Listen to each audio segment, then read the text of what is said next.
There are three possible ways in which plastic pollution can be removed from the environment: by technology, by volunteers, or by employed labor. Technology cannot remove plastic from mangroves, rocky shores, coastal forests, riverbanks, and most coastal water and land areas.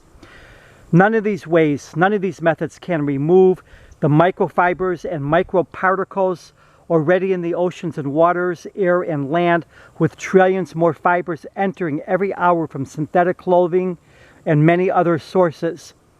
Volunteerism is extremely limited in many developing countries where few people can afford to be volunteers. If technology or volunteerism worked in the many developing nations that are being environmentally destroyed by plastic pollution, it would have happened already.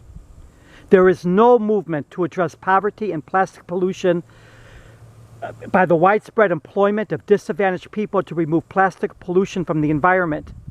People would rather complain, protest, support already wealthy organizations claiming to do something about plastic pollution than actually do anything meaningful about plastic pollution.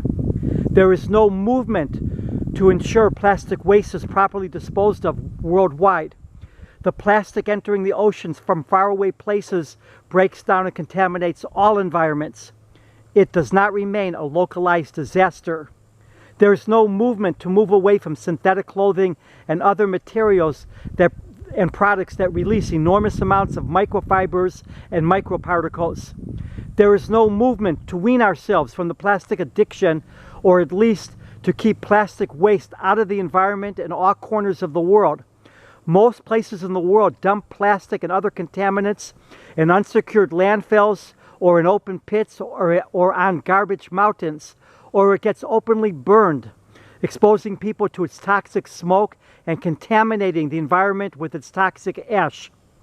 There is big money in plastic from every single angle, including those that profit from this disaster by selling themselves as the answer and savior.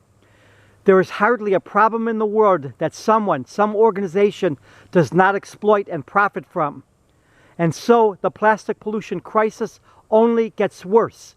Hundreds of millions, even billions of people in the developing world have become as addicted to the use of plastic as those in the developed world, with no means to properly dispose of the huge amounts of plastic, almost all of which is non-recyclable, on which they now depend. And so the plastic accumulates along coastlines and many other areas, destroying coast, oceans, and wildlife, with millions of kilos more added daily, breaking down into ever smaller harmful particles that never can be recovered.